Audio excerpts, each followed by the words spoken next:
Waiting for Arnold to respond He hasn't about your said fight. anything. I challenged him to a fight. He's scared. I'm telling you, he's scared. I know you guys are skeptical. But you know what? News breaks on this show. Something we have learned. Well, yesterday right? we had a whole show, right? And then we had it planned. We had a plan. It was ready to go. And then Donald Trump said, no, you don't. We have a different show. He's like, I'm actually going to EP the show, and you're going to change it all. Yep. You might want to change it today. Who knows? Yeah. We will wait and see. You are always on President Trump Twitter watch, so you'll keep us posted I'll be if we monitoring hear all anything. morning long if it does. But it's interesting because you had yesterday morning where he tweets out about the fact that he believed Trump Tower was wiretapped.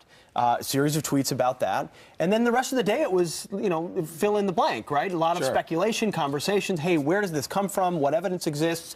Well, and we had a little bit come out yesterday. Yeah, well, you have all the Sunday shows today, so the administration can go out there in full force, obviously, right? And talk about tax cuts, repealing Obamacare, or trade. Oh, is that still going on? I think. Well, that's of course I don't know, going on. Pete, are they still working on that? Of course they're still working on that, but what? you know what? The there is, see, people think this is a distraction, but what last night on Justice with Judge Zanine, Corey Lewandowski, former campaign manager for President Trump, went out there and said it's not just that this is a distraction. This is part of the story. This could be the story. The tax cuts? No. Yeah, no. When are they getting to the winning? They'll get to the winning, but you got to get past the swamp first. And if the swamp is trying to undercut you to begin with, and using the powers of surveillance, then it gets no, but you're right. He came down really hard last night on Judge Zanine, even saying that he even brought up Jeff Sessions, the Attorney General, into this whole conversation. Here's what he said last night. What we've seen from the previous administration is that they did spend time listening to conversations between then Senator Jeff Sessions and the ambassador to Russia while he was in his U.S. Senate office. If that were to take place, which supposedly did take place, what other conversations did they listen in on from the American public? That they were listening to conversations between then Senator Sessions and the Russian ambassador Kislyak? Or are you talking about Mike Flynn and Kislyak? No, I'm talking about Jeff Sessions. So, this previous administration has said that they were aware of the conversation on two different occasions where then Senator Jeff Sessions met with the ambassador, one time during the Republican National Convention, but more importantly, the second time that he met with was in the United States Senate office in a federal building, and they were monitoring what a United States senator was having a private conversation with, is what I understand. And if that is the case, that's very concerning.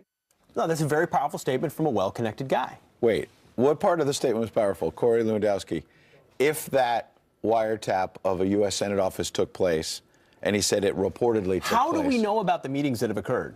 How do you know about that? All the leaks that have occurred, somebody leaked all it out. The things that have come out in the New York Times. I agree that somebody leaked it out, and then Jeff Sessions had to admit, oh, yes, I did meet my office.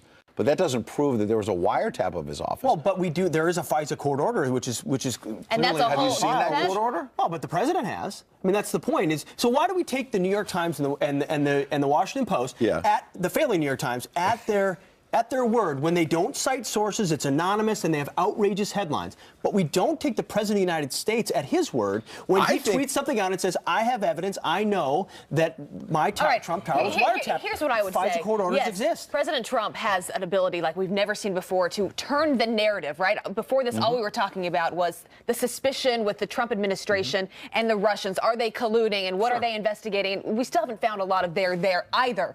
But what he was able to do yesterday was turn this narrative around to pretty much put the Obama administration, the former administration, on the defense to say, well, what's going on here? Now there are questions that they might have been wiretapping the Trump Tower. That he was successful at doing. But you mentioned the whole media part of this. And Twitter, he's used as a tool to say, no one's going to believe what I say. Well, of course. So I'm going to go around the media and I'm going to talk directly to the American people and tell them. He did that yesterday. He certainly sees it. But now you have Corey Lewandowski doubling, tripling down and saying maybe there's a wiretap of a U.S. senator, a sitting U.S. senator at the time, now the attorney general. Which FISA is used to spy on foreign services, foreign operatives. So if we're using that to reveal information about domestic conversations, that would be a huge problem. That would be a huge problem. So we need to find out the evidence is coming out. Well, the evidence. Well, of course, the media is going to say there's no evidence, right? So this is the media yesterday. The New York Times saying Trump offering no evidence, says Obama tapped his phone. CNN says Trump's baseless wiretap claim.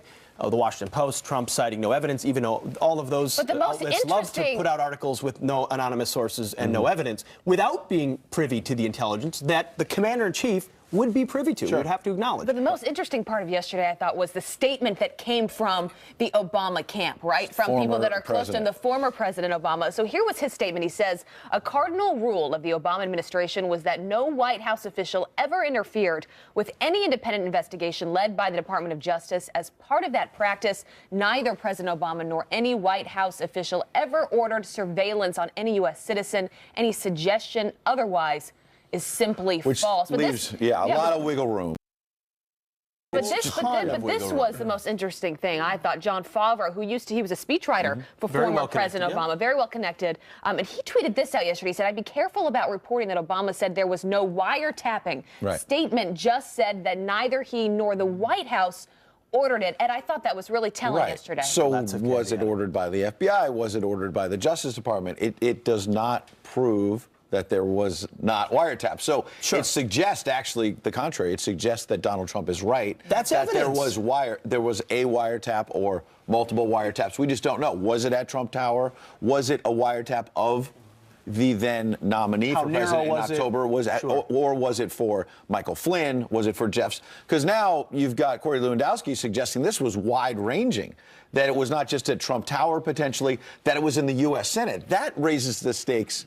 Obviously, and you've got the declassification aspect of it, the concern that on their way out, the Obama administration declassified some of the stuff, and the New York Times has reported on it being widely disseminated, so that these breadcrumbs could be picked up by people who want to report against the Trump administration. So you want to talk about the drip, the leaks that have come out. There's a lot of frustration. Which is really the root of the problem here. Of course, right? And where's it all coming from? Here's just a small sampling of the timeline of the leaks that have occurred from the Russian dossier in January to the black sites, the stuff about executive orders, the Mexican phone call on February 1st, obviously Michael Flynn, then Jeff Sessions. And we talked about this morning, Ed, he's got a successful State of the Union on Tuesday, and then suddenly Wednesday, Thursday, here comes an anonymously sourced New York Times, Washington Post article about Jeff Sessions. Those leaks clearly seem to be designed to throw President Trump off his game and say he gave this great speech. Even some liberals were saying, great job. He was trying to unify the country, with his rhetoric. And it looked like his agenda maybe was going to get on track. What's confusing to me is why then, after that successful speech, yes, there were more leaks. Clearly, some people inside the government appear to be trying to throw him off his game, but then why did he give more ammunition there's yesterday? So many question marks here. And that's why when his tweets came through yesterday morning, we were all sitting on the couch sort of stunned of this is breaking news at this moment. If this is actually true, this leads to a whole nother investigation. All the more question marks. We're going to have some great guests on today to talk about FISA court orders and what that means, because there have been 35,000 requests for FISA support court orders. Only 12 have been denied. Right. One of those was the request initially in June to surveil Trump Tower and with Trump's name listed. Why was it denied? Because was it too broad? Was it too focused on a presidential candidate? But then eventually a FISA court order was approved in October. How was it not approved in June, but approved in October in the midst of a presidential cycle? Just a ton of questions. And if it was focused on Russian conversations, then why are we getting information about domestic meetings, which is not what FISA surveillance is meant to do? Right. But that's been a debate for years, right? I mean, Edward Snowden, as he put forward the leaks that he found that our phone calls had been listened into, that they had some deal with Verizon, right? And that brought up the fact that it's not just about foreign governments anymore. That where do you draw the line when it comes to privacy and what we want to use the FISA courts for? And I think a lot of people are trying to better understand. The law is clear. The law is clear what you can and cannot do, and you cannot just disseminate information, breadcrumbs about meetings with FISA. This is about imminent attacks on our country. That's what FISA is for, to surveil foreign enemies. All of this started with Mark Levin. And he's going to come on the show. Yes. So he reported on this radio last talk week. show host Mark Levin, who's got a massive audience, is going to be on the show later on, as well as so it's a great exclusive here on Fox and Friends, as well as James Rosen, who Chief himself correspondent. He faced surveillance under the Obama administration, so he may have a unique perspective on all of this. I think I might say there's not another show that's going to cover this. Nobody's going to cover it like us. In depth. And we have an expert on about the FISA courts, which I'm excited about. We're going to let you handle that one. That's really I'm such a geek. I'm such a geek. I love this stuff. All right, we do have some other headlines to get to this morning. President Trump expected to sign a revised executive travel order this week. The new order restricting travel from 7 Middle Eastern and African countries could come as early as tomorrow. The president's original order has been held up in federal court since it was signed in late January. The executive action is aimed at preventing radical Islam terrorists from reaching our soil. And people across the nation showing their support for our commander-in-chief. March for Trump rallies were held in over 40 states, but counter-protesters also showed up attempting to shut down any support for the president. Things did get ugly in Berkeley, California. Fists flying between President Trump supporters and protesters. Police arresting nearly a dozen people. The brawls leaving 7 people injured. And a wannabe jihadi now facing terrorism charges for trying to join ISIS. Federal investigators say Elvis Rez Zipagic of New York told them that he was ready to strap a bomb and sacrifice himself for jihad after getting busted for pot. Authorities say he traveled to the Middle East twice to join the terror group in Syria, but was turned away by border officials. He's now being held without bail. And if you aren't tired of Alec Baldwin's President Trump impersonation on Saturday Night Live, well, you will be soon. I'm loving this press conference. To the audiobook. So someone else will write it, he'll put his name on it. Yeah. Okay. Well, a lot of news coming up. More on that top story. A man who was on the short list to be President Trump's CIA chief and the former chair of the House Intel Committee. Pete Hoekstra will... Welcome back. Well, Speaker Ryan asked Friday night on Special Report if he could confirm the reports that President Trump was being wiretapped. Here's what he said. Have you heard that? Well, again, and like I said, none of us in Congress or anybody that I know in Congress has been presented with evidence to the contrary of what you just said. So you believe it to be true? Yeah, that we have seen no evidence that anybody in this campaign or any other American was in on it with the Russians to meddle in our elections. We know they meddled. Russia is an adversary, and that's something we have to work to counteract. So was he confirming it or not? Here to react, former chair of the House Intelligence Committee and former Trump campaign surrogate, Pete Hoekstra. Good to see you this morning, Congressman. And I wonder, what do you make of that? Because, you know as well as anyone that the chair and ranking member of the House Intel Committee, as well as the Speaker and the Minority Leader, are usually briefed of something of this magnitude. How he answered Brett Baer's question, was he confirming that Trump Tower was wiretapped or not? Well, I think the Speaker was being very, very careful. When you're dealing with, the wiretaps, especially the content of phone calls that may involve U.S. persons, that's a gang of 8 thing. Only 8 people in Congress may have been briefed on something like that. And I think Paul was just being very, very careful that he didn't divulge anything in this top secret classified briefing that he may have received. So, sir, was he being careful because it's true and he didn't want to officially confirm it? Or was he being careful because these are just reports? I mean, you had to deal with this as a member of the Gang of 8. Right. Was he being careful because there's some there? I think he's probably being very careful. I'd like to believe that there's some there. I think there's a lot of circumstantial evidence that says there's some there. And so I think he handled it. Yeah, with that perhaps multiple people within the Trump campaign, within the Trump transition team, may have been wiretapped through FISA, through this capability that we have. Remember, this all came up during the Bush administration. Remember when we first learned of, or the American people first learned of all of this data, this digital data that NSA could sweep up on a global basis, and that sometimes Americans might inadvertently be caught. And that was when the American people became concerned, what if this was ever turned against us? No, that's a really interesting point. And the question that we're still waiting on is the proof that from President Trump, the administration, from these tweets yesterday. What are they going to back that up with? Does he have that proof? What do you make of that?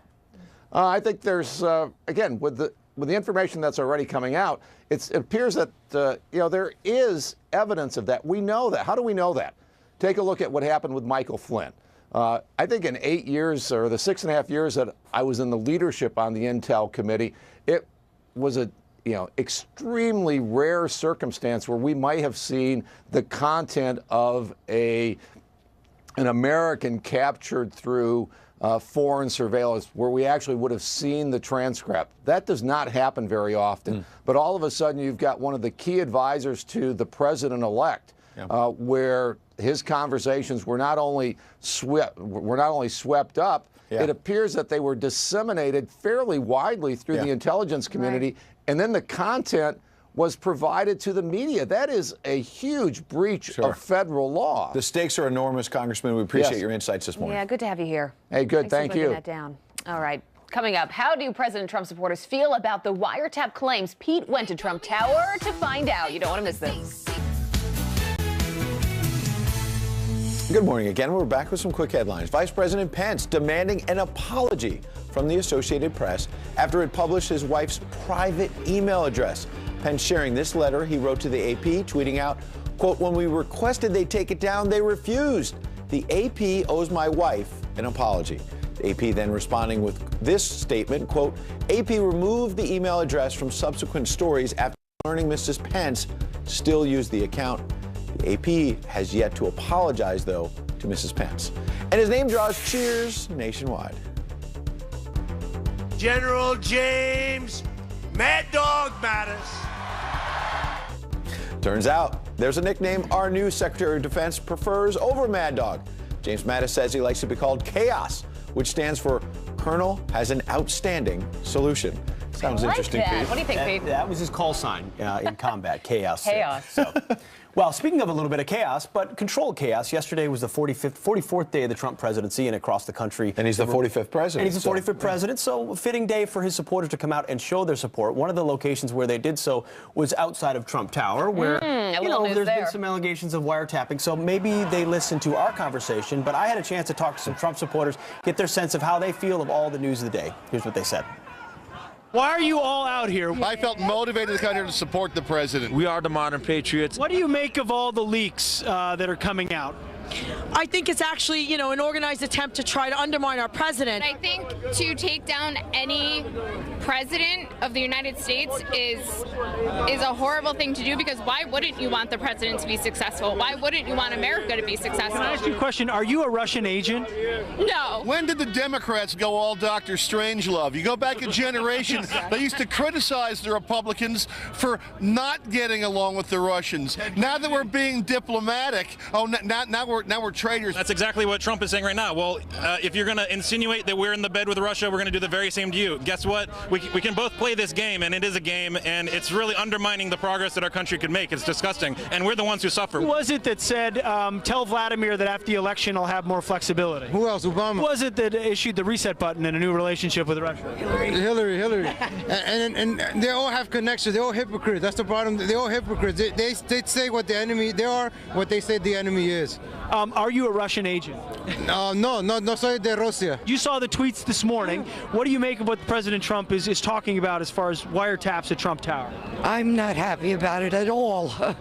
Well, any of us could be wiretapped. Does it worry you that potentially an Obama administration a month before an election would be authorizing, even if it was legal, wiretaps of Trump Tower? Does that... Definitely not okay. I think it's insane. I don't think the President of the United States can't do that without a court order. So even if there was an order or a sense that maybe there was communication with somebody, does it concern you that in the middle of an election you would be listening in on the opposition candidate and potentially using that's back to 1972. That's Watergate type of thing. But I'd like to see any kind of evidence. Have you seen evidence yet that there is collusion between the Trump campaign and the Russians? I haven't seen anything directly, no. There's been a lot of talk about potential collusion between the Trump campaign and the Russians over the course of the election. Have you seen evidence that that's true also? No, not at all. I mean, there's evidence that there's been contacts, but we don't know yet, at least the public doesn't, about the details of those contacts. So right now, you really can't make a real judgment upon collusion. I mean, that's a grand accusation. A lot of accusations. I don't think there's a lot of evidence. That's the issue. A lot of accusations with no evidence. That sounds a little pro-Trump. Are you a Russian agent? Nietsky. I think I found one right there. There you go. These people, though, are smarter than most of our media. It's so refreshing to hear their perspective, because they're the ones that ultimately matter. And whenever we go to these diners, that's exactly what I hear from them. It's like, thank you for giving us a voice. Yeah. Thank you for letting people understand how we feel about they're really things. dialed in. They're following the news. They want to feel like they want their president to have an opportunity to succeed. And so we want to get your thoughts as well. Email us this morning. Let us know what you think about the recent developments, the wiretaps, the leaks, and what could be a very concerted attempt to take down. But the big takeaway there, no one knows anything on either side. There's we no just don't evidence on know. either. We don't know. We're going to keep it going. Stay tuned. Stay tuned. All right. What are President Obama's motives in undermining President Trump? Is it all about Hillary Clinton? Author Ed Klein joins us on the... I think that President Obama is behind it because his people are certainly behind it. And some of the leaks possibly come from that group. You know, some of the leaks, which are really very serious leaks because they're very bad in terms of national security. But I also understand that's politics. And in terms of him being behind things, that's politics. And it will probably continue. All right, that was President Trump on Monday with Fox and Friends, saying that former President Obama has been, and his team have been behind the protests and behind all these leaks we've seen come out over recent weeks. We want to bring in Ed Klein, author of Guilty Sin, and exactly, Ed. And now we have this weekend, Ed. Boom. Right. Exactly. What do you make of all of it? Well, I think there's two things going on simultaneously. One is the intelligence community at war with Donald Trump and his administration. I think that's pretty clear. I mean, he doesn't like them. He's called them Nazis, if you recall. During the transition, it got ugly. Right. The American intelligence community went over to Israel, told the Israelis, don't cooperate with this new administration because they might leak stuff to the Russians, if you remember that. Sure. But at the same time, we know that the NSA twice tried to get a FISA court to give them permission to tap the computer in Trump Tower. And the second time they got the permission, at least that's what we've been told. And then the conversations by Americans were leaked to various press. Which is not supposed to happen. Which was not supposed to happen. And now you have more on the computers? Pardon me? You have more information on those computers that may have been tapped into at Trump Tower? I don't. How many of them? No, I don't have. Okay, I thought I heard you thought there were 2 computers. No, I don't know how many computers, but I do know that the computers were 2 requests. But what I'm saying is that the FBI is now looking into whether the NSA did something illegal. And if so, you're going to have not only a war between the intelligence community and the administration, but within the intelligence community, with the FBI going into the So NSA. you're saying there's an interagency tug of war, or whatever, however you want to phrase it, because the FBI is potentially looking at the fact that the NSA, through FISA surveillance and others, may have overstepped its bounds or may have did something illegal. Done something illegal, and the FBI is looking into that. Could that be part of how this is all being brought to the surface, how President Trump may be aware of it? Well, that's a very good question, because according to my sources, Comey, the director of the FBI, and Trump have, in fact, had conversations about this.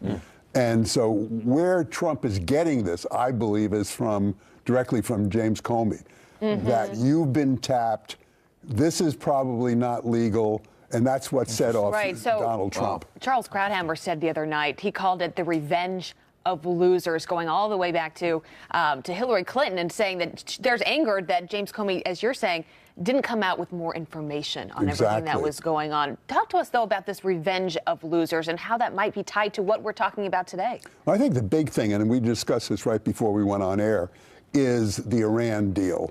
The Iran deal was like the, capstone of foreign policy for the Obama administration, and now there's a real possibility that this Trump administration would undo that. And Ben Rhodes, who was key to setting up this deal, is now part of the resistance movement against Trump. He was the first one on Twitter yesterday saying you're wrong about this wiretapping. He was right after him. Shadow government that you've talked about. This is the shadow government. And I think what's happening is that Rhodes is getting leaks from the intelligence community and talking to the New York Times, to the Washington Post, and other places. But tell us more about James Comey. You've had a lot of insights into him in recent months, and you're saying that you believe there have been conversations either directly with James Comey and the president or people in between them. No, directly. Directly. Yes. That has given the president an idea that this was not obviously authorized by the FBI. It would have been the NSA going to the FISA court. Right. And there could be a problem with it. Tell us more. I mean, that's something. But while Comey was doing the investigation of Hillary Clinton's emails, he was being blocked by the other parts of the intelligence community. He went, for instance, to the NSA. He went to the DIA. He went to all these intelligence agencies, and they had been told by the White House, do not cooperate because we don't want to undo Hillary Clinton. We want Hillary to win the election. So he believes that there has been all along this kind of underground pro-Hillary, anti-Trump feeling throughout the entire intelligence community. and he's looking into it right now. So how high up does this go in just based on everything that you know, if in fact there was this wiretapping that took place? And we saw the tweet yesterday from President Trump calling President Obama, former president, potentially a sick guy for doing this.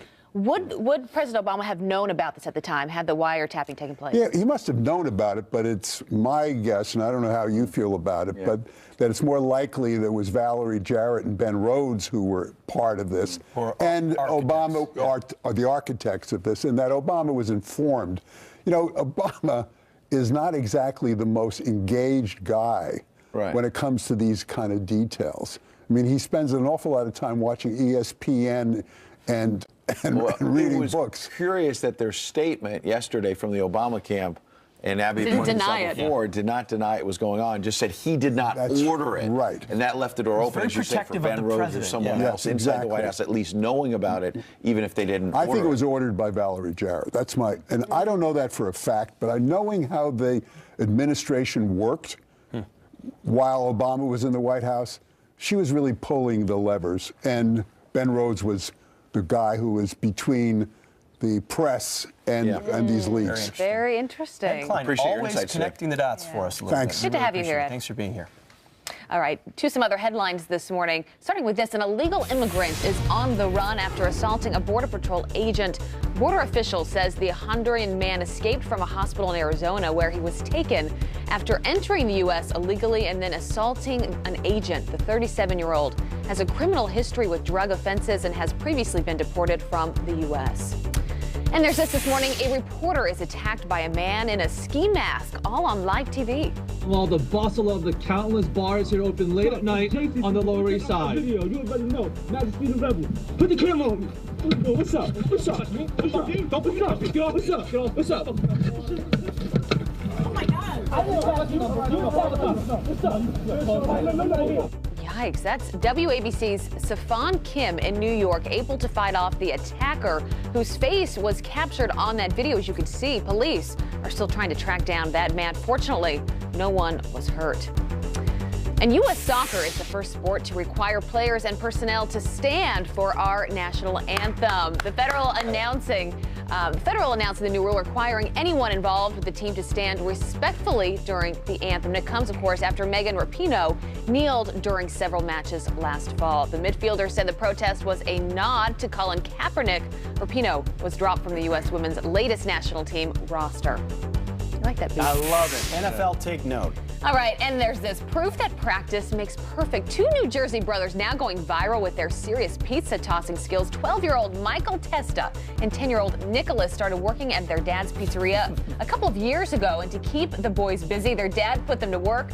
And soon the Testa boys were spinning pies like the pros. The brothers, they're going to join us next hour to show off their twirling salads. I want to see you guys try.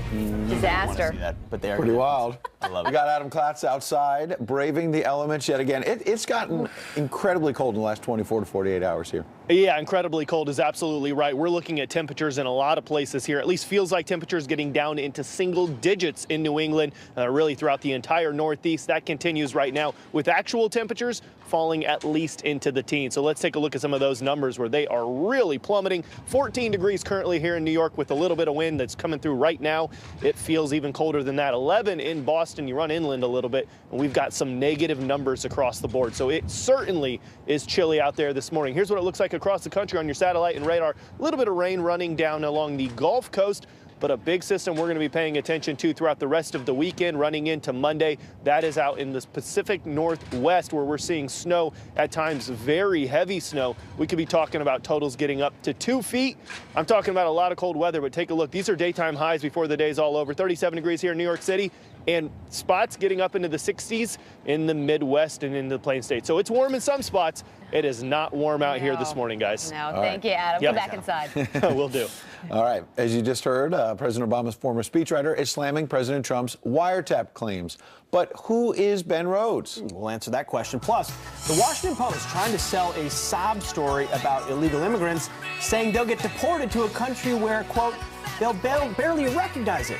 Our next guest calls the whole thing absurd. Stick around. We're back with some quick headlines. A dangerous dirt bike stunt catches the attention of authorities. Video of a biker jumping over a California freeway now going viral. And while the trick may have been successful, the bikers could be in for some legal troubles. California Highway Patrol now investigating. And these 4 suspects asked for it, literally. Police showing up to their Missouri home, finding this welcome mat at the front door. It reads, "Come back with a warrant." Only problem? That's exactly what the police had. They searched the home, finding drugs, cash, and weapons, along with an ironic doormat. Pete? Yeah, interesting. All right, President Trump taking a hard stance on the removal of criminal illegal immigrants.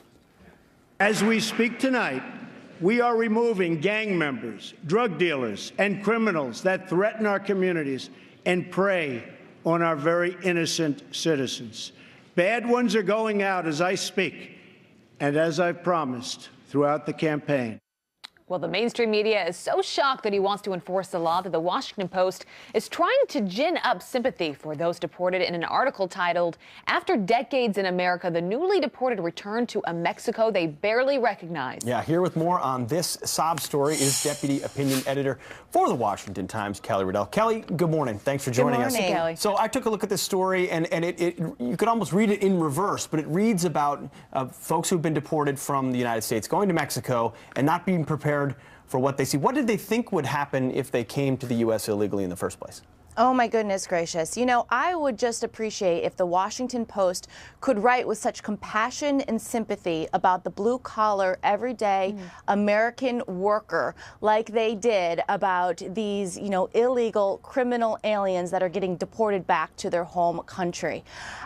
There were so many absurdities in this article. It was hard to wrap my mind around, what the narrative has been versus how they want to spin this and spin compassion for these illegal aliens. But let me just read you a graph in this article. It says more returnees back to Mexico means lower wages for everybody in blue-collar industries such as construction and automotive manufacturing, where competition to jobs is likely to increase, economists say. How ironic. How ironic is this? Just in, President Trump's joint address to Congress, you had the same paper, the Washington Post, basically fact-check him on all of his comments about immigration and how it's hurting the average American worker and say that's false. The economists say that's not true. But for Mexicans in Mexico, that is true. Yeah, Kelly, this was also in the piece. It says that one flight a week, and that is 135 men were on the flight. That's less than 10,000 people a year. You compare that to the 12 million illegals we have in this country. You're saying, if anything, if you are supportive of what President Trump is doing, you're going to want him to do even more. Yeah, I mean, this is a non-story. It also said in the story that President Barack Obama had 2 flights a week, and under President Trump, that's only increasing to 1 flight. I mean, if anything, President Barack Obama was a racist, xenophobe, deporter in chief. Like, it doesn't make any sense. We never heard anything about that at the time. No, never. Yeah, Kelly, you've also exactly pointed out that the story notes that a lot of Mexicans are frustrated that those deported don't speak Spanish, but English instead. Yet we are, you're pointed out for being xenophobic if you ask folks coming from Mexico to speak English. So a lot of double standards, shockingly, from the Washington Post. Kelly, thanks for breaking this down for us. Good to have you here this morning. All right, coming up, have you seen this controversial billboard? It says, "Real men provide, real women appreciate."